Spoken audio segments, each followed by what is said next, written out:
You don't need to be successful right now. But you need to show that you have what it takes to be successful.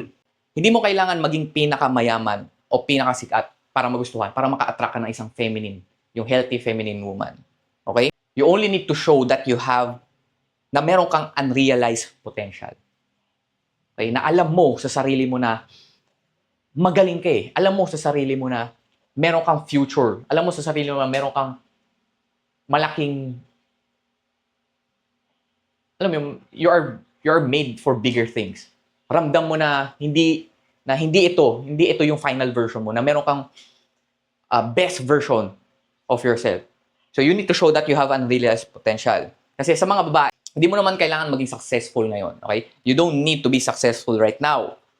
But you need to show that you have what it takes to be successful.